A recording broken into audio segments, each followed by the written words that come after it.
and scared and being stuck in roles.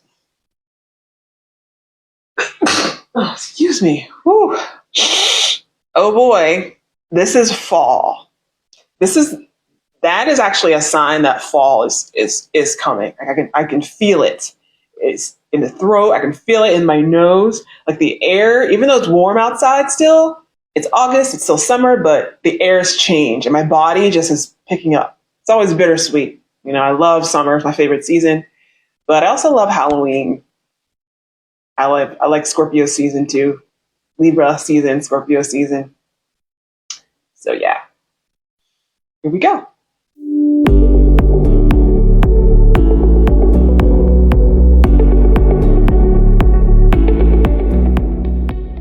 Picture this. You're in the middle of presenting the quarterly results at work when suddenly your heart starts racing like you just ran a marathon. You're sweating, you can't breathe, and you're thinking, what the hell is happening to me? Is this a panic attack? Is this an anxiety attack? If this sounds familiar, keep watching because I'm about to clear up the confusion and give you something way more powerful than just calming down. Hi, I'm Keisha Dent, certified hypnotherapist, and I help professional, spiritually aware women transform their anxiety into unstoppable confidence. And the question I get asked a lot, what's the difference between a panic attack and an anxiety attack? Well, I'm going to tell you something that might surprise you. The label matters way less than what your body is actually trying to tell you. So first, let's get technical for just a second. So anxiety attack isn't even really a clinical term. So we're really talking about panic attacks versus anxiety episodes, really. Panic attacks are like lightning strikes, and these are really the most intense typically and what most people find most crippling. Panic attacks are often sudden, they're intense, they tend to peak really in about 10 minutes. They may not feel like 10 minutes, it may feel like hours, but it's often about, the racing heart, the sweating, the ability to not be able to breathe, feeling like you're dying. Anxiety episodes tend to build gradually. They can last hours, they can last days. It's like having this smoke detector kind of that won't stop beeping. Like just worry, persistent worrying, muscle tension, can't concentrate, things constantly being on the mind, right? But here's what I really want you to understand. Whether it's sudden panic or persistent anxiety, your nervous system is trying to protect you from a threat that isn't actually there. Plus, our panic attacks, ladies, can often coincide with hormonal changes and life changes as we age, perimenopause, menopause, and etc. Now, the reason for panic attacks and the causes can be quite complex, quite varied from person to person. Obviously, the conventional wisdom says panic attacks are caused by caffeine or stress or lack of sleep. And yes, those can contribute. They also can come from suppressed trauma incidents. They can come from genetically inheriting a more sensitive nervous system. And there are other reasons as well. But I found that panic attacks often happen when there's a disconnect between who you're meant to be and who you're pretending to be. Panic often isn't random, right? It's actually intelligence, it's information, and it's often our inner wisdom saying, this isn't right. I'm on a path that is not right for me. Many of my clients discovered that panic started when there was some shift in the way that they lived their life, a choice they made, or a way that they viewed their own identity or their own role that caused them to have to live in misalignment with who they wanted to be. So whether it's panic attack or anxiety attack, let's talk about what we can do to feel better. So one easy method that you may have heard about that's super simple is a 3-3-3 method or the 3-3-3 rule. And that is super simple when in the midst of this and you feel like as though this feeling is taking over. You simply list 3 things that you can see, 3 things that you can hear, and move 3 different body parts. And just describe to yourself what you feel. And that's good for grounding. But it's really important to understand that our bodies are often reacting and responding in response to our thoughts. So I like to talk about what I call the TRU Method, TRU. So anytime we are feeling feelings in our body that are feeling anxious, feeling stressed, I want to ask you to ask yourself a couple questions. T is for thoughts. And this stands for, what am I thinking about this situation? What thoughts might be lying at the root of what I'm feeling? R stands for real or reality. Are these thoughts based in reality? If they are not based in reality, then it is important to choose a different thought and to keep it neutral. If the thought is based in reality, I want you to ask yourself the letter U, useful. Is this thought useful to me right now? And likely, if it's causing anxiety and panic, the answer is no. So it is important at that point to choose a different thought. Aim for neutrality. And here's another game changer to do in advance to make a new habit. As you plan your day, I want you to decide what you want to feel in advance. Okay, this is not just about calming down. You want to choose your emotional state that you expect your body to aim for.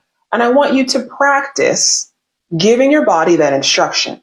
Now, depending on where you're going and what you're doing, it can be excitement, it can be focus, it can be clarity, it can be confidence. And what I want you to do is I want you to take a moment before you even start your day, before you even leave.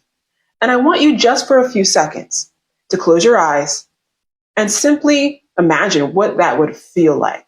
It doesn't have to be retained for long, but if you want to feel focused, if you want to feel clarity, if you want to feel confidence, what would that feel like? And I simply want you to give your body that instruction and that template and decide that this is how you want your day to play out. And this feeling is what you want your body to become more familiar with. It's often just about familiarity, breaking patterns of feeling and replacing it with new patterns of feeling. So when panic or anxiety hits, you can certainly try what I call the 2X breathing method, which is super simple. And all this does is this allows the body to anchor into calm. So what you're going to do is you're going to simply breathe in for, say, 3 seconds, breathing in, and then breathe out for twice as long, so for 6. Right? So it's just simply about picking a number and breathing in, and then doubling that and breathing out. And it's really on the exhale that taps into what's called the parasympathetic nervous system, and that allows the body to begin to calm down and gives the body the message that it is time to slow down. Another thing to do is to challenge the thought. Ask yourself, what's actually happening right now? What thought could be happening beneath the surface that could be causing or contributing to what I'm going through? Number 3 is to decide what you want to feel and talk yourself there, right? Pick that dominant feeling from that early on in that day and just simply talk yourself there. Number 4 is to change your physical state. So if you're seated, perhaps you need to move, right? If you're moving, perhaps you need to relax. Just move around. You can take a shower or get into cold water if this is available to you, or change your movement. Number 5 is to divorce your physical state from meaning, right? Understand that your body can fire without threat. You're safe. As a more low-key example, often when I drink too much caffeine, my body will get jittery. My body will begin to shake. My heart rate will elevate. I may begin to stress, and colors will get brighter. And this feeling in my body definitely mimics anxiety, and it mimics a panic attack. As someone who used to have panic attacks myself, the body is starting to react to something, and it can feel very, very scary. But in that particular case, it's easy for me to divorce what's happening from the thought of threat. I know that it's simply caused by the caffeine. I know that I have to move through it. And I know that eventually in time, my body will return to a calmer state. I simply have to drink water. I may have to remove myself from stimulation. I might have to sit down. And in time, the body will return to a state. But the reason why this is easier for me to navigate is I also don't contribute by saying things that often can be harmful. I say calming and neutral things, such as I had too much coffee. I just have to sit down. I've had too much coffee. I just have to drink water. I just have to just let this wave go through me. And I remain in a calm state about what's happening in my body. Oftentimes, when we are undergoing panic or anxiety, especially more intense feelings of panic, we can actually make the situation even more intense, even more hard through hard feelings and statements that reflect embarrassment. Oh, I look so crazy. Everyone's staring at me. Everyone must think that I'm a freak and this and that. It's so important to understand this is natural. It is natural. And to release to the best of your ability, and again, things get better with time, any sort of lack of compassion that you may be having related to embarrassment on yourself. I want you to know that a reframe is that we're not managing your anxiety. What you're doing is you're conducting your energy, okay? And we are not just calming down, we're using this power that you have and using it in a different way. We as human beings have inherited a lot of things from our ancestors, from a world that was a very, very dangerous place. And our world is calmer. Our world is more tamed. But we have this wildness within ourselves that often is looking for something to do. And it often can create a lot of havoc. So what we want to do is we want to change how we're using that. So what if, instead of trying to fix yourself, you learn to simply honor your energy as the gift that it is and simply learn how to integrate it better? Again, my name is Keisha Dent. I'm a certified hypnotherapist, and I don't help women calm down. I help them to power up. I help them to embody their truth. I teach them to alchemize that energy, okay, into personal power, into authentic presence. Your panic attacks, your anxiety, they're not proof that something's wrong with you. They're just proof that you're operating at a frequency that just has to be adjusted a bit. The question isn't whether you're having a panic attack or whether you're having an anxiety attack. The question is, are you ready to transform that energy into the unstoppable confidence that you were meant to embody and that you were born with? So if you're ready to stop managing your intensity and start conducting it, then let me know in the comments. You can simply comment frequency if you want more information, and also subscribe. And of course, let me know what you're going through. Let me know what questions you may have about anxiety, about hypnotherapy. And I would love to answer it and address it. Know always that energy that you're feeling, it's not your enemy. It's a power source and it's waiting to be properly channeled. So that is it for me today. I want to thank you so much if you hung in here for this long. And speaking of coffee and caffeine, I'm off to make some raspberry coffee right now. I'm very excited to do that.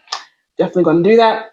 And not going to have too much, though. If I do, I know it'll pass, right? Just have to work through it. It happens sometimes. So that's it for me today. Thank you so much. And I want to remind you always that in order to change your life, you must first change yourself. Thank you so much. I'll talk to you soon.